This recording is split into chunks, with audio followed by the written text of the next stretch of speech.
बिस्मिल्लाहिर्रहमानिर्रहीम। 10th class आपका unit number 1 है। एक्सरसाइज हम इस वक्त कर रहे हैं। पेज नंबर 10 पे आप आ जाएं।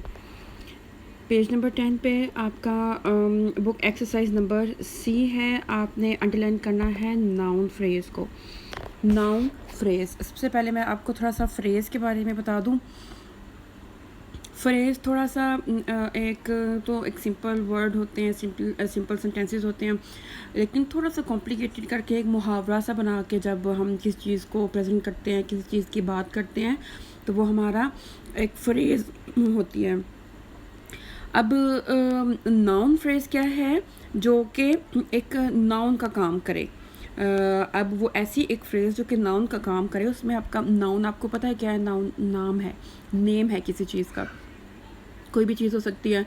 तो जैसे कि इन्होंने यहाँ पे एग्जांपल दिया है कि अ यंग ट्रेडर, यहाँ पे ट्रेडर है और एक अ यंग ट्रेडर, या अ यंग ट्रेडर मीन्स कि एक नौजवान ताजर। और यहाँ पे वो ये भी लिख सकते थे कि एक ताजर जो कि यंग था, लेकिन एक यंग ट्रेडर उन्होंने लिखा है, तो इट मीन्स के बात को शॉर्ट करके उन्होंने एक मुहावरा सा बना के खूबसूरत तरीके से प्रेजेंट किया है बात को। तो अब हम देखेंगे कि इसमें उन्होंने जो हमने अंडरलाइन करना है, underline the noun phrase in the following sentences. Noun phrase जो है इन सेंटेंसेस में हमने उन्हें अंडरलाइन करना है। हमारा फर्स्ट सेंटेंस है, this is an old fashion hat. अब इसमें ओल्ड फैशन हैट थोड़ा सा मुहावरा की तरह कि हमें कौन सी चीज़ नज़र आ रही है? इसमें हमें यही चीज़ नज़र आ रही है कि an old fashioned, and old fashioned, तो डेफिनेटली यही है, इसी को हम अंडरलाइन करेंगे। हमारा एक फ्रेज़ भी बन रहा है और इसमें नाउन भी हमारा यूज़ हो रहा है। तो एन ओल्ड फैशनड हैट, इसको हम अंडरलाइन कर लेंगे। नंबर 2 है, वी डिस्कवर्ड फहद्स प्लान्स। तो इसमें अब फहद्स प्लान्स, फहद के जो प्लान्स हैं वो हमारे नाउन फ्रेज़ है। नंबर 3, अ रोलिंग स्टोन गैदर्स नो मोस। आ रोलिंग स्टोन, ठीक है। अब इस सेंटेंस का जो मीनिंग ये है कि अ रोलिंग स्टोन बेसिकली ऐसे पर्सन को कहा जाता है जो कि मुस्तकिल मिजाज नहीं होता है, किसी भी काम के सिलसिले में सीरियसली नहीं लेता किसी चीज़ को। एक आवारा मिजाज टाइप पर्सन जो होता है उसे आप रोलिंग स्टोन बोलते हो। और इस गैदर्स नो मोस, वो कभी भी कामयाब नहीं हो सकता, अपने एम तक, अपने मकसद तक नहीं वो पहुंच सकता। ये बेसिकली आपका मुहावरा है जिसको आप उर्दू में कहते हो धोबी का कुत्ता ना घर का ना घाट का, ठीक है। तो इसको आसानी से भी आप वो किसी तरीके से आसान जुमला भी बना सकते थे, लेकिन उन्होंने थोड़ा सा आपको कॉम्प्लिकेटेड फॉर्म में एक चीज़ दी हुई है जिसमें आपका नाउन भी यूज़ हो रहा है और आपका फ्रेज़ भी यूज़ हो रहा है, उसको आप नाउन फ्रेज़ बोलोगे। ये पोर्शन आपका रोलिंग स्टोन वाला जो पोर्शन है वो आपका नाउन फ्रेज़ है। Number 4, the recent flood cast heavy damage. The recent flood, अब द रीसेंट फ्लड जो है वो आपका नाउन फ्रेज़ है। इसमें आपको उन्होंने थोड़ा सा इस तरह से नहीं बनाया कि जो आसान जुमले में जिस तरह से बता देते कि कुछ दिन पहले जिस तरह से एक फ़्लड आया, या जो फ्लड अभी ज़्यादा देर नहीं हुई आया हुआ, इस तरह से किसी भी तरीके से वो जुमले को दे सकते थे, लेकिन उन्होंने बहुत ही शॉर्ट से वर्ड्स में आपको बताया है कि रीसेंट फ्लड यानी कि अभी भी जो फ्लड आया, दैट्स इट। वो एक आपका ऑथेंटिक ऐसा एक ये पोर्शन बन रहा है और मुहावरा सा फील हो रहा है और थोड़ा कॉम्प्लिकेटेड भी डेफिनेटली है, the recent flood.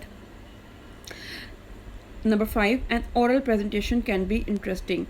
N oral presentation, ये आपका इसमें नाउन फ्रेज है जी। आपका बुक एक्सरसाइज नंबर डी है। इसी पेज पे, पेज नंबर 10 पे आपका बुक एक्सरसाइज नंबर डी है। इसमें अब क्या कह रहे हैं कि fill in each blank with past indefinite और past continuous tense of the verb in brackets. जी, ब्रैकेट में आपको कुछ वर्ड्स उन्होंने दे दिए हुए हैं, तो आपने इन जुमलों को इस तरह से, इन जो ब्रैकेट में जो वर्ड्स हैं इनको इस तरह से चेंज करना है कि आपका पास्ट इंडेफिनेट बन जाए या पास्ट कंटिन्यूस, यानी इन वर्ड्स को यूज़ करके आप या तो इस तरह से सेंटेंस को कंप्लीट करो कि या तो वो पास्ट कंटिन्यूस बन जाए या वो पास्ट इंडेफिनिट बन जाए। अब हम देखते हैं, कोशिश करते हैं कि किस तरह से ये हमारा बन रहा है। आपका फर्स्ट सेंटेंस अच्छा, चलिए मैं आपको थोड़ा सा बता देती हूँ कि पास्ट कंटिन्यूस और पास्ट इंडेफिनिट की हल्की सी आपको पता तो होगा, लेकिन चलिए फिर भी थोड़ा सा रिवाइज कर देती हूँ। आपके पास इंडेफिनिट टेंस में आपकी सेकंड फॉर्म यूज़ होती है वर्ब की, और तो जैसे कि ये आपको पता है कि अगर क्वेश्चन मार्क में आ रहा है, अगर आप डिड यूज़ कर रहे हो पहले, तो फिर आपकी सेकंड फॉर्म जो है वो यूज़ नहीं होगी, फिर आप फर्स्ट फॉर्म यूज़ करोगे। तो अदरवाइज़ सिंपल जो सेंटेंसेस हैं उनमें आपकी सेकंड फॉर्म यूज़ हो रही होती है। पास्ट कंटिन्यूस में क्या होता है, आपकी फर्स्ट फॉर्म यूज़ होती है और साथ आईएनजी होता है, और साथ वाज या वर आप यूज़ करते हो। I was going, you were going, she was eating. ठीक है, तो अब देखते हैं कौन सी चीज़ कहाँ पे क्या सूट कर रही है। नंबर फर्स्ट आपका जो सेंटेंस है, व्हाट, अब ब्रैकेट में क्या है, you do when I call you last night. अब देखें क्या चीज़ ज़्यादा सूट कर रही है। यू को हम बना लेते हैं यू। अब यू के साथ अब हमने ये कंटिन्यूस में हमारा ये वाला पोर्शन बनेगा। इसको कंटिन्यूस में आप किस तरह से करोगे कि डू के साथ आईएनजी आप लगा दोगे, डू के साथ आपकी आईएनजी, और यू के साथ अब आपको क्या यूज़ करना पड़ेगा, वर, यू वर। ठीक है, what were you doing when I call you last night. देखें अब थोड़ा सा फ़ौरन से ज़ाहिर हो गया कि लास्ट नाइट है, कल की बात है, तो पास्ट की बात है ना, तो ये हमारा यहाँ पे पास्ट कंटिन्यूस नहीं आएगा। पास्ट कंटिन्यूस का पोर्शन हमारा पहला चला गया, ये आपका अब पास्ट इंडेफिनिट होगा। तो पास्ट इंडेफिनिट बनाने के लिए आपने सिंपली क्या करना है कि फर्स्ट फॉर्म को सेकंड फॉर्म में आपने बदल देना है। आपका कॉल के साथ ईडी लग जाएगा तो आपका कॉल्ड बन जाएगा। अब आपका जो ये पोर्शन है फर्स्ट, ये आपका पास्ट कंटिन्यूस बन गया फर्स्ट फॉर्म के साथ आईएनजी लगाने से, और जो सेकंड पोर्शन है वो आपका ईडी लगाने से, सेकंड फॉर्म लगाने से आपका पास्ट इंडेफिनिट बन गया, यानी सिंपल पास्ट जो है। और ये जब आप जुमला बनाओगे तो आपको फिर पता चल जाएगा कि आपने किस पोर्शन को आईएनजी में करना है, किसको आपने सिंपल पास्ट में चेंज करना है। What were you doing when I called you last night? अब खुद आप अंदाज़ा लगाएं, जब इसको उर्दू में ट्रांसलेट अपने जहन में करें कि जब कल रात जब मैंने तुम्हें बुलाया या तुम्हें मैंने कॉल की, तो उस वक्त तुम क्या कर रहे थे। डेफिनेटली कर रहे थे, पास्ट कंटिन्यूस रहे थे, आईएनजी और वर लग गया हमारा। और जब मैंने तुम्हें कॉल की, अब हम ये नहीं कर सकते कि कल जब मैं तुम्हें कॉल कर रहा था तुमने क्या किया, सूट नहीं करेगा ना। तो फिर हमारा फर्स्ट पोर्शन ही आईएनजी वाला बन रहा है, उसको हम कंटिन्यूस कर लेंगे फर्स्ट पोर्शन को। जो हमारा सेकंड पोर्शन है वो सिंपल पास्ट बन रहा है इंडेफिनिट, उसको हम ईडी लगा के सिंपल पास्ट बना देंगे जी। नंबर 2 सेंटेंस है आपका, I dash sit in the cafe when you call me जी। अब ये भी उसी पैटर्न पे बनेगा। आई वॉज, आई के साथ वॉस आता है, वर्ड वगैरह नहीं आएंगे, वॉस। सिट के साथ आप टी और आईएनजी का इजाफा करोगे, sitting, I was sitting, I was sitting, मैं बैठा हुआ था, इन दी कैफ़े, कैफ़े में।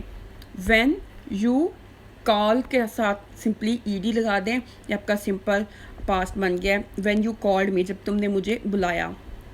ठीक है, अब इस जुमले को भी मैं थोड़ा सा एक्सप्लेन कर देती हूँ कि जब तुमने कल मुझे कॉल की तो मैं कैफ़े में बैठा हुआ था। ठीक है, अब हम इस तरह नहीं कर सकते जब तुम कल मुझे कॉल कर रहे थे तो मैं कैफ़े में बैठा, नहीं बन रहा ना प्रॉपर। तो हमारा जो फर्स्ट पोर्शन है वही हमारा आईएनजी वाला एक सही लग रहा है। अगर आप इवन उर्दू में भी ट्रांसलेट करने की कोशिश कर रहे हो तो हमें जो प्रॉपर लग रहा है वो यही लग रहा है कि जब आपका फर्स्ट पोर्शन है उसी को हम कंटिन्यूस में करें, और जो सेकंड है वो हमारा पास्ट इंडेफिनिट में होता है जी। Number 3 sentence, when you arrive.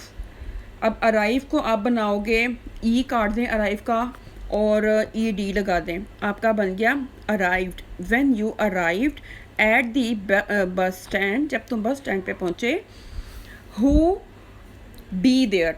अब बी की जो फॉर्म्स होती हैं वो होती हैं बी, वाज और बीन, ठीक है। तो अब आप यहाँ देख लो कि बी के साथ वाज लगेगा कि बीन लगेगा या बी लगेगा, तो हु के साथ वाज लगेगा, ठीक है। बी की जो फॉर्म है वो क्या है, be was been, be was been, ये आप ऊपर लिख लें, ये चीज़ें आपके काम आएंगी, बी वॉज बीन। तो अब आप इसमें देख लो कि क्या चीज़ है सूट कर रही, बी की कौन सी फॉर्म सूट कर रही है, was, who was there. When you arrived at the bus stand, who was there, ठीक है। तो पूछ रहा है कि कौन था वहाँ पे जब तुम पहुँचे।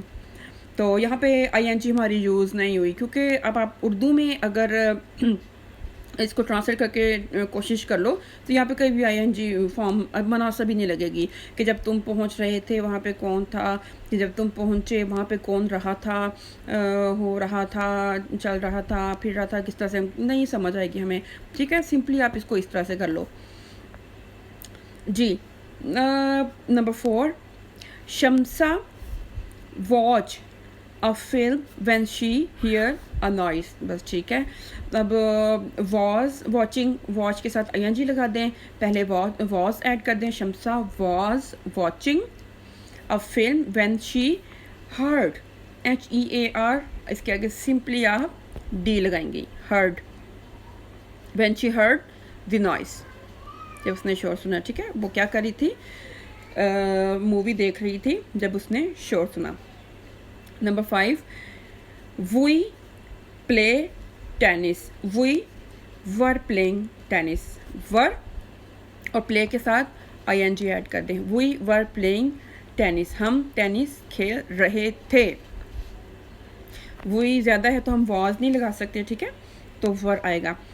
When Javed hurt his ankle, अब हर्ट की जो सेकंड फॉर्म है आपकी वो भी हर्ट ही होगी, तो हर्ट एज इट इज़ रहेगा, ठीक है। ये नहीं है, ऐसा नहीं है कि हमने हर्ट को चेंज नहीं किया, इसका मतलब ये है कि हर्ट के स्पेलिंग वही रहेंगे सेकंड फॉर्म के भी।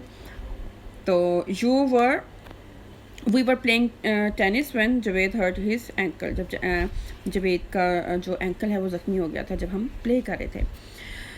आपका बुक एक्सरसाइज नंबर ई है, इसमें आपने पंक्चुएट करना है पैराग्राफ को, तो बहुत सिंपल पंक्चुएशन है, इसमें कोई भी कॉम्प्लिकेटेड चीज़ उन्होंने नहीं दी हुई, तो फिर भी चले मैं एक दफ़ा रीड कर देती हूँ। प्लीज़ आप लोग अपनी पेंसिल अपने हाथ में रखें ताकि साथ ही आप इसको मेंशन कर लें ऊपर जो भी चीज़ है। जी, ड्यूरिंग में सबसे पहले तो आपका जुमला बिल्कुल स्टार्ट हो रहा है, तो जो डी है उसे आपको कैपिटल करना पड़ेगा, ठीक है, डी कैपिटल करना पड़ेगा आपको। ड्यूरिंग द सरमन, यहाँ पे आपका एक पोर्शन को जुमले का ख़त्म हो रहा है तो उसको दूसरे पोर्शन से थोड़ा सा सेपरेट करने के लिए हमें कॉमा का इस्तेमाल करना पड़ेगा, सरमन के आगे कॉमा लगा दें। During the sermon an Ansari seeing some man from the tribe of Banu Talba sitting there stood up and pointed towards them and said. अब सेड के बाद आगे कोई स्पीच शुरू हो रही है, अगर आपको याद होगा तो वो स्पीच है। अब स्पीच वो एज इट इज़ वर्ड्स होते हैं, उनको हमें वैसे ही प्रिजर्व करना होता है, उसमें हम एक भी हरफ की चेंज नहीं कर सकते, उसको हमने एज इट इज़ सेव करके रखना होता है। तो उसका तरीका ये होता है कि हम उसे इन्वर्टेड कॉमास में लिख लेते हैं। इन्वर्टेड कॉमास स्टार्ट करने से पहले आपने क्या करना होता है कि जैसे सेड के आगे कॉमा लगाया आपने, पहली स्पीच को सेपरेट करने के लिए थोड़ा सा आप कॉमा लगाओगे, फिर इन्वर्टेड कॉमा स्टार्ट करके आप ये बताओगे कि अब ये जो स्पीच है उसकी शुरू हो गई हुई है जिसे हमने प्रिजर्व करना है। सेट के आगे कॉमा लगा के इन्वर्टेड कॉमास आप स्टार्ट कर लोगे ओ से पहले। ओ रसूल ऑफ अल्लाह सल्लल्लाहु अलैहि वसल्लम their ancestors killed a member of our family, family जुमला ख़त्म हो गया, यहाँ पे फैमिली के आगे आप फुल स्टॉप लगा दें, ठीक है। और उसके बाद नेक्स्ट सेंटेंस स्टार्ट हो रहा है तो डब्ल्यू जो है इसे आप कैपिटल कर लें। We appeal to you to get one of them hang in exchange for that, उसके बदले में एक को आप हैंग कर दो। यहाँ पे आपकी वो स्पीच ख़त्म हो गई, ठीक है। तो जुमला ख़त्म कर दें, फुल स्टॉप लगा दें, स्पीच ख़त्म करने के लिए इन्वर्टेड कामास को क्लोज कर दें। ठीक है, यहाँ पे हमारा एक जुमला ख़त्म हो गया। अब नेक्स्ट हमारा सेंटेंस स्टार्ट हो रहा है, तो दी का टी कैपिटल कर दें आप। जब भी जुमला स्टार्ट होता है उसको हमने कैपिटल वर्ड से स्टार्ट करना होता है, दी कैपिटल कर दें। द रसूल सल्लल्लाहु अलैहि वसल्लम रिप्लाइड। अब देखें कोर स्पीच आगे आ रही है, रसूल सल्लम की वर्ड टू वर्ड बोले हुए ये हैं अल्फाज। रिप्लाइड के बाद आप उसी तरह से एक कॉमा लगाएं, सेपरेट करें थोड़ा स्पीच को थोड़ा सा, और इन्वर्ट जो इसकी स्पीच शुरू होने से पहले इन्वर्टेड कॉमास स्टार्ट कर लें। और जब भी आप इन्वर्टेड कॉमा के अंदर स्पीच लिखते हो हमेशा वो पहला वर्ड कैपिटल होता है, चाहे वो जुमले के बीच में आ रहा है, चाहे वो जुमला स्टार्ट हो रहा है। ये बात हमेशा ज़हन में रखनी है कि जब भी आप ये इन्वर्टेड कॉमास में स्पीच स्टार्ट कर रहे हो तो आपका पहला वर्ड जो है हमेशा कैपिटल होता है। तो दी का टी आप कैपिटल करेंगे। The revenge of the father can not be taken on his son, ठीक है, उनके बेटे से नहीं बदला लिया जा सकता बाप का। तो सन के आगे हमारा जुमला ख़त्म हो गया, फुल स्टॉप लगा दें, इन्वर्टेड कॉमास को उसी तरह से क्लोज कर दें। हमारी एक्सरसाइज यहाँ पे कंप्लीट हो गई है। इंशाल्लाह ताला अब नेक्स्ट आपका सेकंड लेसन स्टार्ट करते हैं। ये चीज़ें आप प्लीज़ मेंशन कर लें अपनी बुक्स के ऊपर, और पीछे से रिवाइज भी साथ साथ आप करते रहें ताकि ये चीज़ें